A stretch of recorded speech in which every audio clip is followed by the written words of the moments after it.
बिस्मिल्लाहिर्रहमानिर्रहीम। आप देख रहे हैं crime watch with Aamir Mirza. दोस्तों, लाहौर से बदमाशी का कल्चर ख़त्म हो सकता है क्या? लाहौर शहर वेपन फ्री जोन बन सकता है?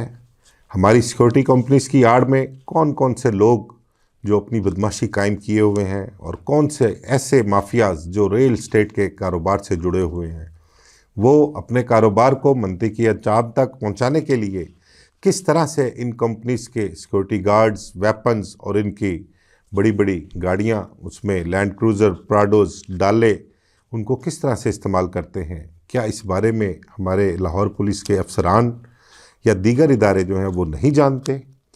या अगर जानते भी हैं तो फिर क्या जानबूझकर आंखें बंद किए हुए हैं?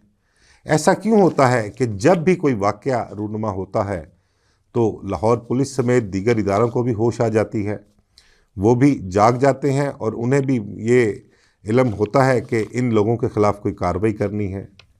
ऐसे इदारे जो इन लोगों के ख़िलाफ़ कार्रवाई के लिए बनाए गए हैं, उन्हें चाहिए कि वो अपनी ज़िम्मेदारी का एहसास करें, लाहौर के शहरियों को तहफ़्फ़ुज़ फ़राहम करें और ऐसे लोगों के ख़िलाफ़ कार्रवाई कीजिए। जी, मैं कुछ बात कर रहा था उस रेफरेंस से कि कल एक वाक़या पेश आया है मुगलपुरा के पास, बीजिंग अंडरपास है, वहाँ पर लैंड क्रूज़र, प्राडोज़ और डाला पर सवार कुछ लोग थे। उनके सिक्योरिटी गार्ड्स ने एक शहरी को तशद्दुद का निशाना बनाया, असले के बट मारे, बल्कि इतने रश वाली जगह पर जहाँ पर गाड़ियों की लाइनें लगी हुई थी, अंडरपास ब्लॉक था वो, वहाँ से ट्रैफिक नहीं गुजर रही थी, सिर्फ इन 4 डालों और गाड़ियों की वजह से इन्होंने रोक कर उसको ब्लॉक किया हुआ था। और किस बेखौफी से और उन्होंने सिक्योरिटी गार्ड्स ने उसकी शहरी की गाड़ी पर फायरिंग की है। अगर खुदा न खास्ता वो गोलियां वहाँ पर किसी को लग जाती या आगे से शहरी के पास भी कोई पिस्टल होता और वो क्रॉस फायर करते तो वहाँ पर कितना जानी नुकसान हो सकता था। ये खैर अल्लाह का शुक्र है कि वहाँ पर कोई जानी नुकसान नहीं हुआ।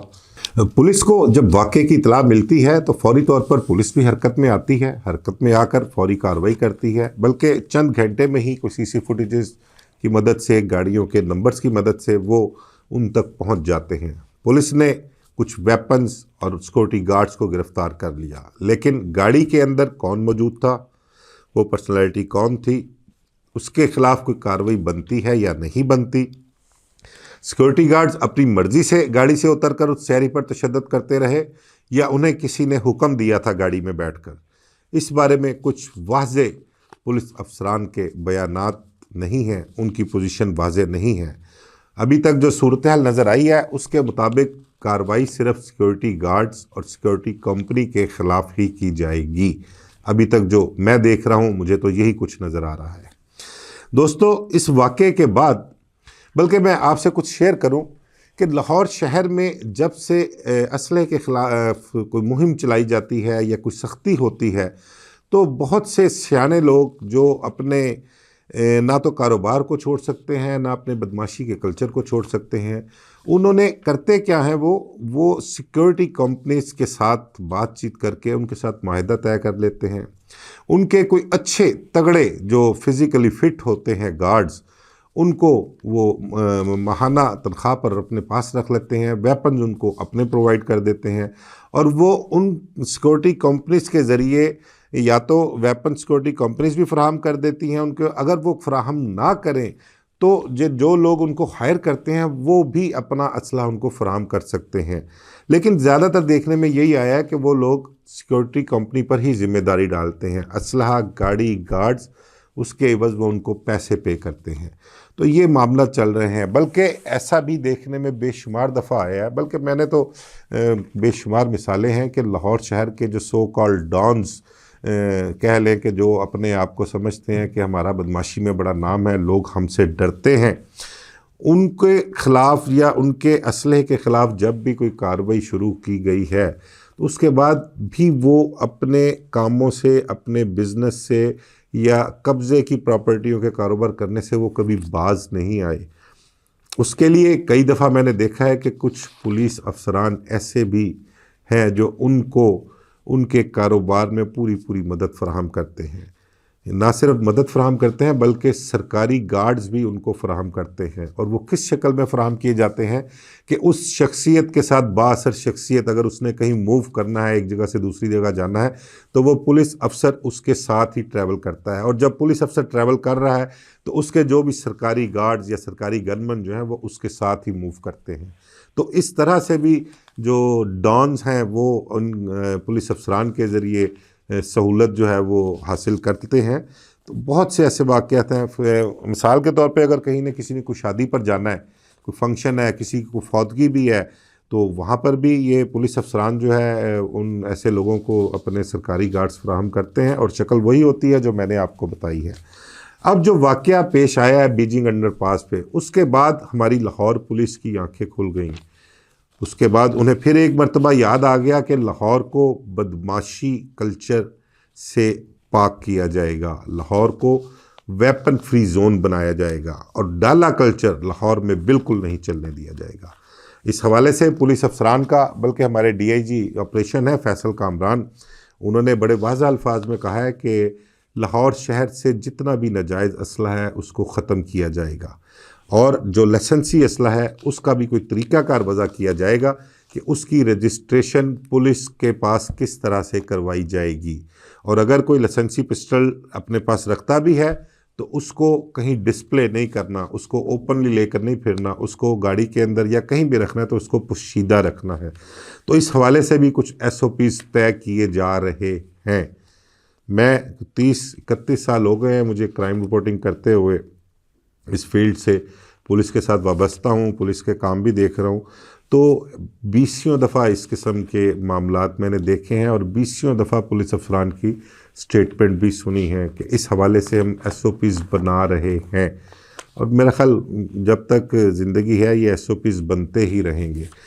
बहरहाल इसके साथ साथ एक चीज़ और भी है कि सिक्योरिटी कंपनीज़ के हवाले से हमें बहुत ही एहतियात बरतनी चाहिए, बल्कि हमारे जो इदारे हैं, होम डिपार्टमेंट ख़ास तौर पर, उनको चाहिए कि जिन सिक्योरिटी कंपनीज़ को उन्होंने लाइसेंस इशू किए हुए हैं उनको इस चीज़ को मेक श्योर करना चाहिए कि आया कि ये कंपनीज़ हमारे जो SOPs हैं, जो हमने तरीक़ाकार वज़ा किया हुआ है कानून में, उसके मुताबिक अपनी कंपनीज़ को रन कर रही हैं या नहीं कर रहे, या बिल्कुल टोटली उसको वायलेट कर रहे हैं। मेरे ख़्याल से वायलेशन ज़्यादा है और SOPs को फॉलोज़ बहुत कम किया जाता है। शायद ही कोई 1-2 कंपनीज़ हों जो SOPs को फॉलो कर रहे हों और उनके मेयार पर पूरा उतरती हों, अदरवाइज़ तो लोगों ने इसको सिर्फ धंधा बनाया हुआ है। लोगों ने लाइसेंस लिया हुआ है, लाइसेंस लेकर उन्होंने आगे ठेके पर दे दिया हुआ है अपना इस काम को, जो सिक्योरिटी गार्ड भर्ती करते हैं और वहाँ से पैसे बनाने वाली एक मशीन इसको समझा हुआ है। बेशतर सिक्योरिटी कंपनीज जो है उनको मैंने देखा है कि वो देहातों से आए हुए को मजबूत एसाब, मजबूत जिस्म के मालिक जो लोग होते हैं ना, बग़ैर पढ़े लिखे, जो इनको अक्ल समझ कोई नहीं होती, उनको भर्ती कर लेते हैं कम तनख्वाहों पर, जबकि आगे से वो लेते हैं ज़्यादा तनख्वाहें। ठीक है, सिर्फ वो अपनी बचत के लिए ऐसे लोगों को भर्ती करके उनके हाथ में गन देकर उनको कहीं भी खड़ा कर देते हैं।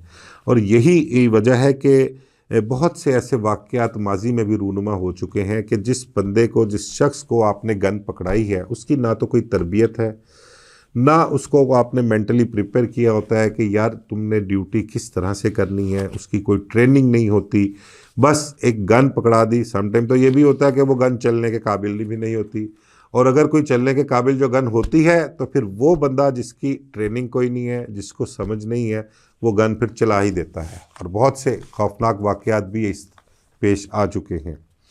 अब सिक्योरिटी कंपनीज़ के ख़िलाफ़ जो है एक्शन लिया जाना है, उस हवाले से लाहौर पुलिस जो है वो होम डिपार्टमेंट को लिख भी रही है कि इनके जो तरीक़ाकार हैं उनको बिल्कुल वज़ा किया जाए। लेकिन एक चीज़ और भी देखने में आई है कि जब इन सिक्योरिटी कंपनीज़ के ख़िलाफ़ कोई कार्रवाई की जाती है तो उसमें होता ये है कि पुलिस जो है वो लाहौर शहर के गली मोहल्लों और घरों के बाहर ड्यूटी देने वाले सिक्योरिटी गार्ड्स के पीछे पड़ जाती है। वो कहीं भी उन्होंने देखा अगर कोई सिक्योरिटी गार्ड बगैर वर्दी के मौजूद है तो उसको उठा के थाने ले जाते हैं। देखा कि अगर सिक्योरिटी गार्ड के पास वेपन है और उसके पास सिर्फ फ़ोटो कापी है लाइसेंस की और असला लाइसेंस नहीं है, तब भी उठा के ले जाते हैं उसको। फिर उसके बाद अगर किसी ने ये देखा है कि इसके पास जो वेपन है वो सिक्योरिटी कंपनी का नहीं है, वो किसी घर वाले ने खुद प्राइवेट किया तौर पर उसको दिया हुआ है, फिर भी उठा कर ले जाते हैं।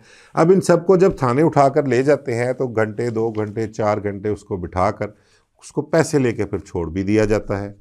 या तो अगर आपने कोई कार्रवाई करनी है तो उसके खिलाफ कानून के मुताबिक कार्रवाई करें, और अगर नहीं बनती कार्रवाई तो उसको फिर वहाँ से उठा कर लाने की क्या ज़रूरत है।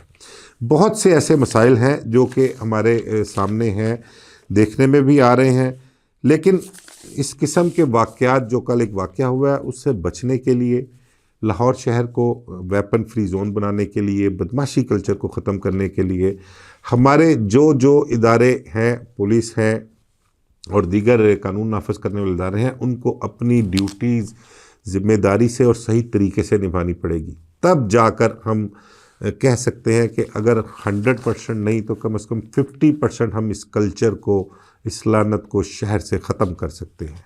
मुझे इजाज़त दीजिए। अल्लाह हाफ़िज़।